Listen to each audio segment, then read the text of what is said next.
नमस्कार, आप देख रहे हैं एनएमएफ न्यूज में आपके साथ शबनम। जितना लोकसभा चुनाव के नतीजों ने चौंकाया, उतना ही चौंकाने वाला 18वीं लोकसभा का पहला सत्र हो रहा है।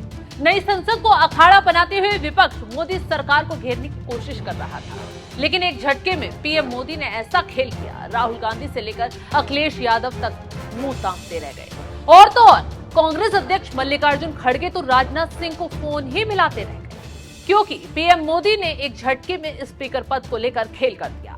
तो ऐसा क्या हुआ, तो चलिए विस्तार से बताते हैं। दरअसल देश के इतिहास में तीसरी बार लोकसभा स्पीकर को लेकर चुनाव होगा। एनडीए की तरफ से ओम बिरला उम्मीदवार हैं। इंडिया गठबंधन की ओर से के सुरेश ने स्पीकर पद के लिए नामांकन दाखिल किया है। नामांकन दाखिल करने के बाद के सुरेश ने क्या कुछ बयान दिया, पहले ये सुनिए। ये हुआ कि प्रोटेम स्पीकर सबसे वरिष्ठ पार्लियामेंटेरियन नहीं बन पाया। सबसे पहली बार ये भी हुआ है कि पिछले 5 साल डिप्टी स्पीकर लोकसभा में नहीं रहा है। अब पहली बार ये भी सरकार करने की कोशिश कर रही है कि अपोजिशन पार्टी से डिप्टी स्पीकर नहीं रहेगा। तो बहुत सारे पहली बार हो रहे हैं। हमारे कॉन्स्टिट्यूशन के धज्जियां उड़ाई जा रही हैं, हमारे कन्वेंशन को दरकिनार किया जा रहा है। तो पहली बार इलेक्शन भी हो रहा है।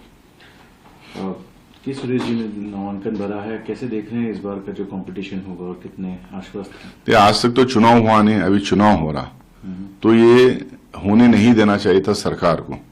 ये चुनाव सरकार के तानाशाही रवैया, अनडेमोक्रेटिक बिहेवियर और उनकी हमारे कॉन्स्टिट्यूशनल वैल्यूज और डेमोक्रेटिक ट्रेडिशंस एंड कन्वेंशंस को दरकिरार करने की जो कोशिश उनकी है ना, उसकी वजह से ये चुनाव हो रहा है। दरअसल विपक्ष डिप्टी स्पीकर के पद पर अड़ा हुआ था। विपक्ष ने पहले ही कहा था कि अगर डिप्टी स्पीकर का पद नहीं मिलता है तो वो भी स्पीकर पद के लिए अपना उम्मीदवार खड़ा करेंगे, और आखिर में किया भी कुछ ऐसा ही। फिर खबरें आई कि लोकसभा स्पीकर को लेकर एनडीए और विपक्ष के बीच सहमति बन गई और ओम बिरला ही दोबारा स्पीकर बनेंगे। लेकिन संसद पहुंचते पहुंचते ही राहुल गांधी पलटी मार गए, अलग ही शोर मचाना शुरू कर दिया। क्या कुछ कहा राहुल गांधी ने, तो ये बार में लिखा है कि प्रधानमंत्री ने कहा है कि ऑपोजिशन को कंस्ट्रक्टिवली सरकार के साथ कोऑपरेट करना चाहिए।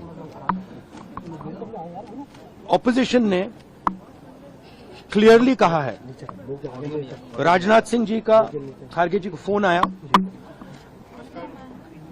राजनाथ सिंह जी ने खारगे जी से कहा, देखिए आप हमारे स्पीकर को सपोर्ट कीजिए। ऑपोजिशन, पूरी ऑपोजिशन ने कहा है, हमने सब के सब से बात की है, पूरे ऑपोजिशन ने कहा है कि हम स्पीकर को सपोर्ट करेंगे, मगर कन्वेंशन ये है कि डेप्यूटी स्पीकर ऑपोजिशन को मिलना चाहिए। राजनाथ सिंह जी ने कल शाम कहा था कि वो खारगे जी को कॉल रिटर्न करेंगे।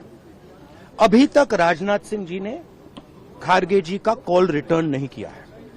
तो मोदी जी कह रहे हैं कंस्ट्रक्टिव कोऑपरेशन हो, और फिर हमारे नेता को इंसल्ट करा जा रहा है। तो नियत साफ नहीं है। नरेंद्र मोदी जी कोई कंस्ट्रक्टिव कोऑपरेशन नहीं चाहते हैं, क्योंकि कन्वेंशन है कि डेप्यूटी स्पीकर ऑपोजिशन का होना चाहिए, और हमने कहा है, पूरे ऑपोजिशन ने कहा है कि अगर कन्वेंशन फॉलो किया जाएगा तो पूरा समर्थन स्पीकर के इलेक्शन में हम देंगे। तो ये राहुल गांधी के बयान से साफ नजर आ रहा है कि पक्ष और विपक्ष के बीच स्पीकर पद को लेकर कोई सहमति नहीं बनी है, क्योंकि राहुल गांधी पहले कह रहे थे कि स्पीकर पद को लेकर मोदी सरकार की साथ सहमत हैं, लेकिन जब उन्होंने संसद का माहौल देखा तो वो अपनी बातों पर अड़ गए, क्योंकि मोदी सरकार को घेरना था।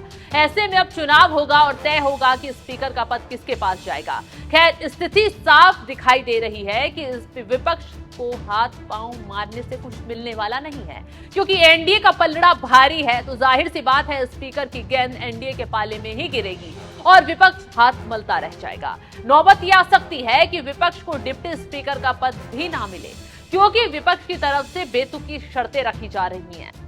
अब विपक्ष की गोलबंदी पर पीयूष गोयल ने तंज कसा और कहा कि पहले स्पीकर तय किया जाता है, ना कि डिप्टी स्पीकर। ऐसे में शर्तों के हिसाब से संसद नहीं चलेगी। लोकसभा का उपाध्यक्ष कौन होगा वो पहले तय करे, फिर अध्यक्ष के लिए समर्थन मिलेगा। इस प्रकार की राजनीति को हम की निंदा करते हैं, और मुझे लगता है कि अच्छी परंपरा ये रहती है कि लोकसभा निर्विरोध एक सर्वसम्मति से अध्यक्ष चुनता तो लोकसभा की भी मर्यादा अच्छी रहती, सभी पक्ष का उसमें योगदान रहता, और स्पीकर वैसे भी किसी सत्तारूढ़ पार्टी या विपक्ष का नहीं होता है, वो पूरे सदन का होता है। वैसे ही उपाध्यक्ष भी कोई पार्टी या दल का नहीं होता है, पूरे सदन का होता है, और इससे उसमें सदन की सहमति हो, ऐसे शर्तों के आधार पर कि किसी एक पर्टिकुलर व्यक्ति या पर्टिकुलर पक्ष का ही उपाध्यक्ष हो, वो लोकसभा की कोई परंपरा में नहीं बैठता। धन्यवाद।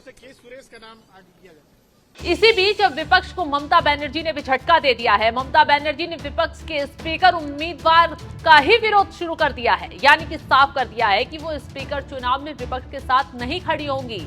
ऐसे में अब 26 जून को लोकसभा स्पीकर का चुनाव होना है और विपक्ष का फंसना तय है, क्योंकि अमूमन स्पीकर सत्ता पक्ष का ही बनता है, तो विपक्ष को शोर मचाना, राहुल गांधी का ड्रामेबाजी दिखाना सब फेल हो जाएगा, क्योंकि कल तय हो जाएगा कि आखिर किसका स्पीकर बनेगा। तो इस खबर पर आपकी राय क्या है, मैं कमेंट कर जरूर बताऊं।